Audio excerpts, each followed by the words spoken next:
The celebration for this track up team officially now over. It's all about Nashville. Look at Ross Chastain, 6 career wins, 6 different racetracks, and as Marty talks about, been really, really good right here at Nashville Super Speedway. Give us the setup of what we're about to watch here rules-wise. Yeah, so field gets split in 2 groups.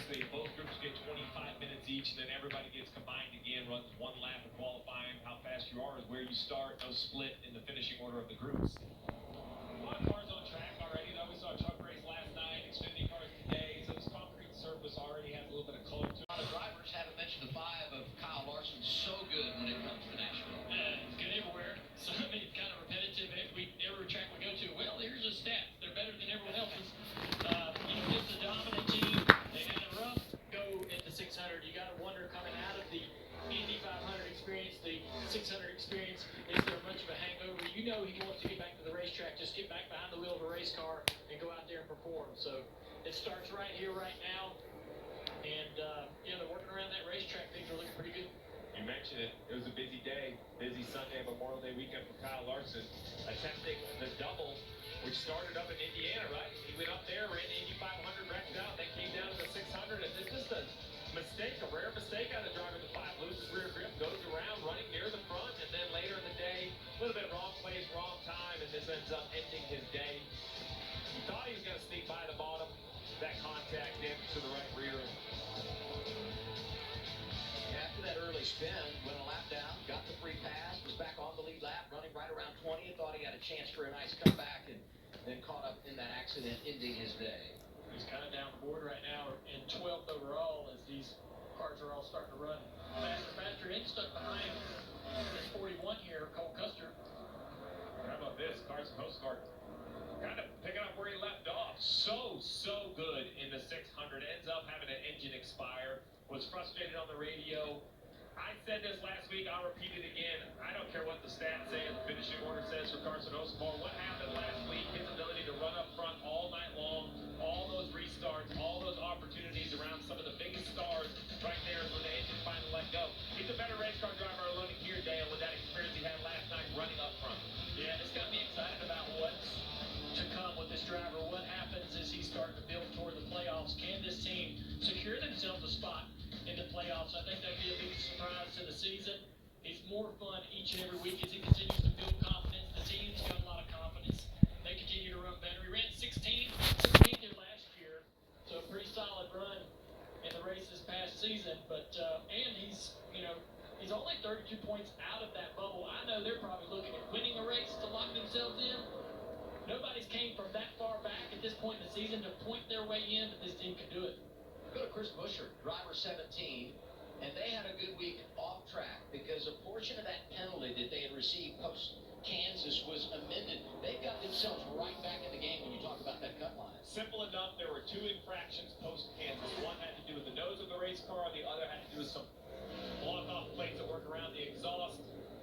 When they went to the appellate board, they said, yep, guilty as charged on the nose, but these other plates, we don't believe between the rules and how they're written and what they did that infraction is accurate. For that reason, as you point, they get a 30-point midweek bonus. 30 points added back into this 17 car. Crew chief back, he already has served his suspension, so for sure things are looking up. It's nice when you don't have to tighten the lug nut and you get 30 points, right? Absolutely. These teams are running about their fastest lap, around 6 laps into the run, 7 laps into the run. Some knocking off speed a little quicker than that, but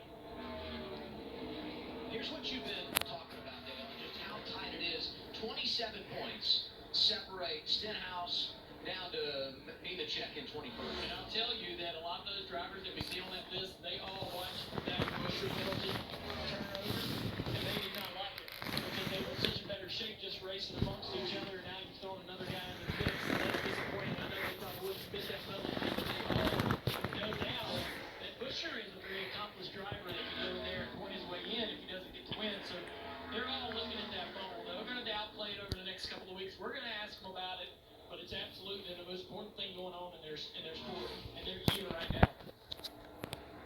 The other thought on that, and we saw it late last year in the regular season, drivers from well below the cut line winning a race, and what that does to change the complexion on everything, Marty.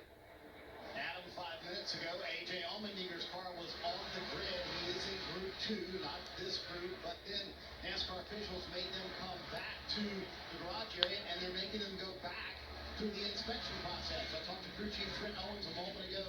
He said that NASCAR thought what they saw what they thought was maybe a crew member underneath the car doing something to the underbody, so NASCAR made them come back through the whole inspection process. They've done the underbody scan already. They still have to go through the Hawkeye as well. Steve, I'm wondering, have you ever been called to the principal's office in the middle of a school day? Because that's in essence what's going on with A.J. Allmendinger's team. Unfortunately, if there's a way to probably get in trouble, I've probably found it over my NASCAR career of 20 years in the garage. But, you know, whether they did something or not, I think NASCAR does the right thing. The details of these cars, the angle of the splitter, the angle of the floor, all of those things can be easily verified by pushing the car back through inspection, as Marty pointed out, Group 2. So not currently losing any practice time. I imagine we'll see that video or whatever they believe they saw at some point. And I imagine they would take a guess on that, bringing somebody to the garage like that. Gibbs out there running some laps, third fastest. This is a driver that struggled this year. Disappointed, looking for a great run. They thought they might get it last weekend. Had a pretty good qualifying effort in Charlotte, but just fell back as soon as the green flag dropped at him. And hopefully maybe coming in here to try to rebound or get their season on the right track.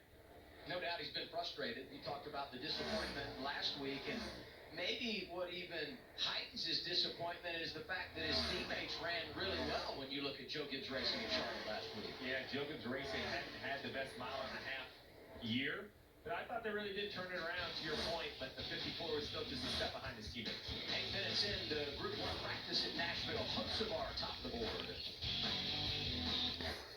We all have moments. Rolling to a Saturday afternoon practice qualifying for the Cup Series. Racing here is the 5th time tomorrow. Watching Ryan Blaney on track, currently 4th in his 12 car for Team Penske. Look at the overall average, pretty good there as well. Great average, and for Blaney, his fastest lap was his 12th lap on the tires. And, you know, I instantly start thinking ahead of the race that qualifying is going to be crucial. You know, you just don't have this dramatic fall off. This left side tire is new for Nashville. We've seen it at Las Vegas and other tracks. They went a little bit faster at all those tracks, so I think we have a chance to see a track record here today qualifying. Let's take a look at the 10 lap averages so far with Blaney on top. Hocevar doing a great job. Suarez, this guy right here needs a good run. They have had a disastrous year with that.